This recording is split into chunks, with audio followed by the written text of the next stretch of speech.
Hey, what's good, everybody? I'd like to welcome you all back to the Boombox Guru channel. I'm your host, LB.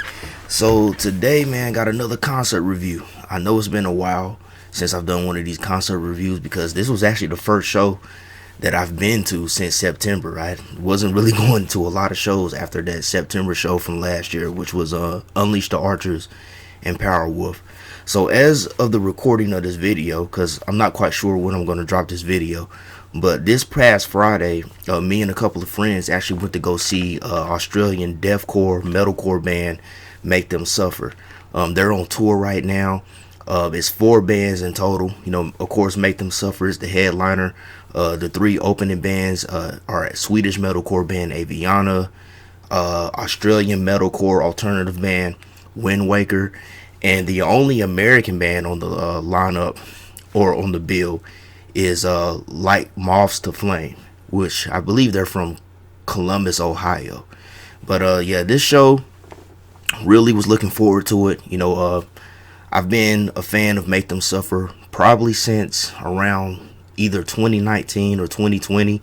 My buddy Zake is actually the one that put me onto them. The first song I ever heard from them was actually the song called Vortex from their Worlds Apart album. But it was actually the album after that called How to Survive a Funeral that really made me a fan of theirs. So I was real excited. Well, I mean, me and my buddy Zake, we were both very excited to get to see this band live. He had watched like some live footage of them on YouTube, and he really saw how they bring a lot of energy. I gotta tell you, man, this was one of the wildest metal shows that I've been to in a while. It was really fun, and it was really exciting, and it was definitely much needed, man. It was definitely much needed, man. I was glad to actually be there and get to see this band perform, because all the bands on the bill really did a great performance. All right, so the first band that actually performed was Swedish metalcore band Aviana. And this was actually my first time ever hearing this band. It was actually my first time ever hearing about them was at this show, because I had no prior knowledge of them prior to going to this show. And I gotta say, man, I was really impressed with them. They were really good. I liked how they were very heavy, but they also had a lot of melody and a lot of melodic parts to their sound. And I also really dug how the lead singer, he did both the harsh vocals and the clean vocals. I always really appreciate bands where they have a vocalist that can do both clean and unclean vocals. I just think that's really, really cool, and I think it really shows a lot of talent and a lot of range in those type of vocalists, and that's definitely the type of singer that he was.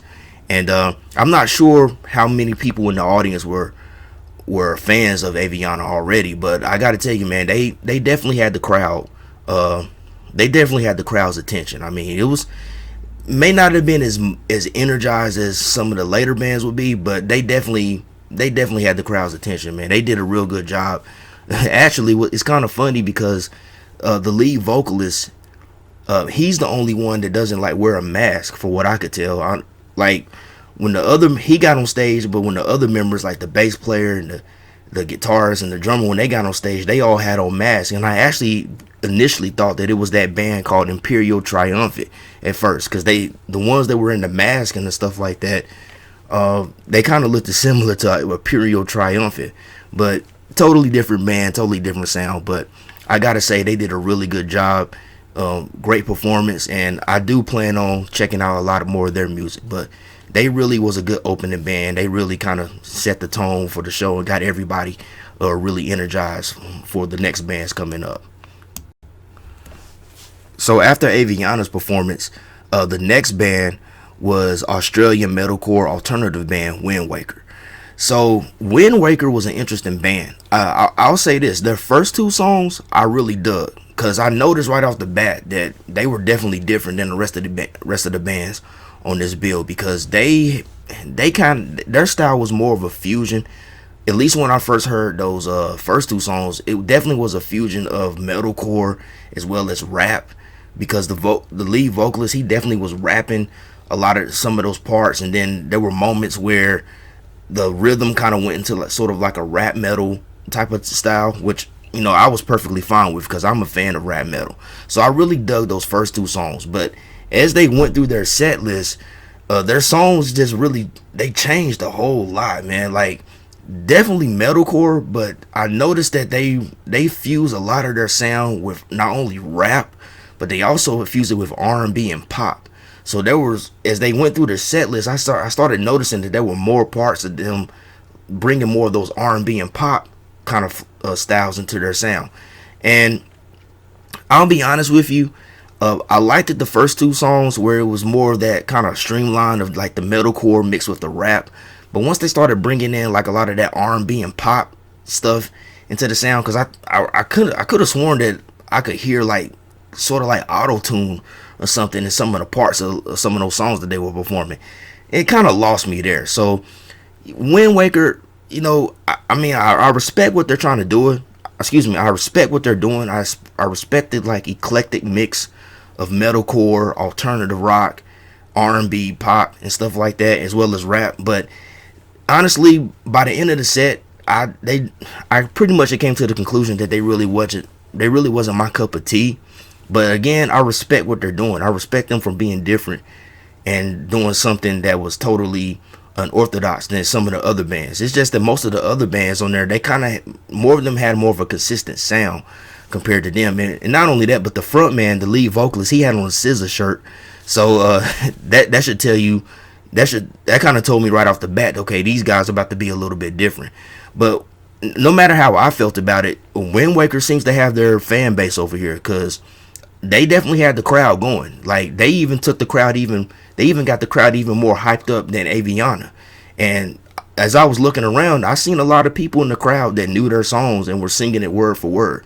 And they even had some crowd surfing and some circle pits and stuff moshing going on during their set, which I thought was kind of strange, especially that one song they did where it just got really R&B and pop, and there was like a mosh pit going.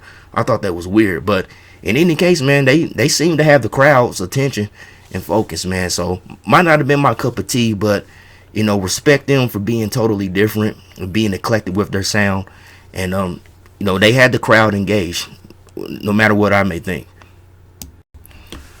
All right, so next band after this was like Moths to Flame. And like I said in the intro, this was the only American band on the bill. They're from Columbus, Ohio. I gotta tell you, man, like Moths to Flame, definitely one of the best bands. I would say they were the second best band on the bill behind Make Them Suffer.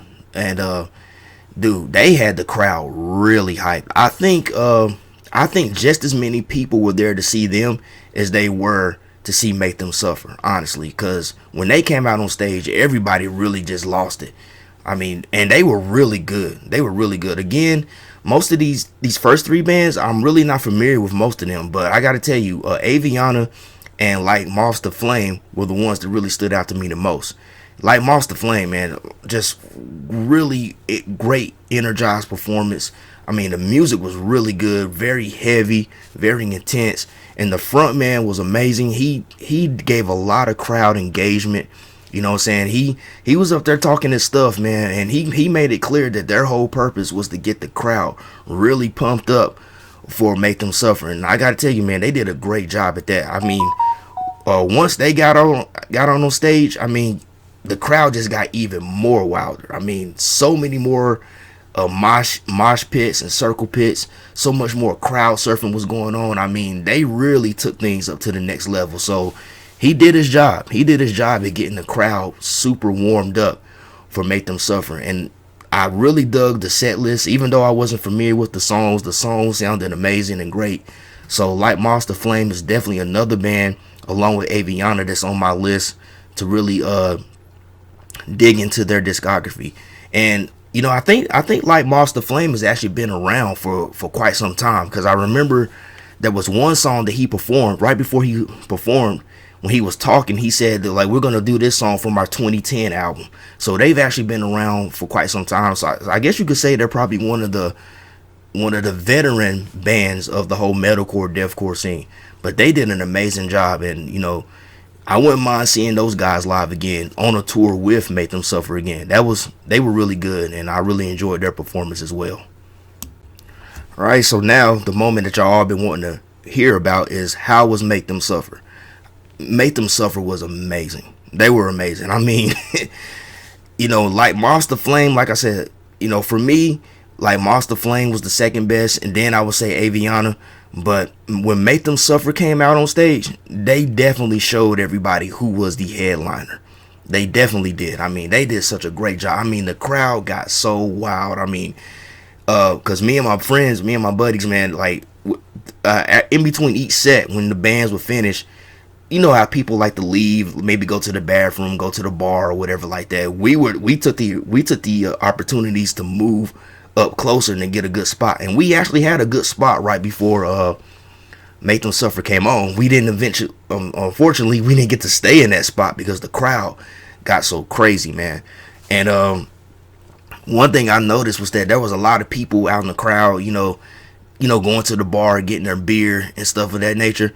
But most of them, they were either chunking the beers or they were chugging the beers, because from what my friend Zake told me, man, like Make Them Suffer, their shows are wild. It's like a lot of energy. Like the crowds just go berserk when they come out on stage, and probably most of these people had seen them live before, so they knew what to expect. So they knew that they needed to either chug that beer or get rid of it, because they were gonna lose it. And so that's what I saw a lot of people doing. And for the ones that didn't do it, immediately, as soon as Make Them Suffer came out on stage and they hit that first note, instantly beers hit the floor. I think I even got splashed with one that somebody dropped, because as soon as they came out and they started performing, man, the crowd just lost it. And where we were at, we were pretty much you could say that we were like at the heart of the mosh pit. I mean, we were like right there on the outside of a circle pit.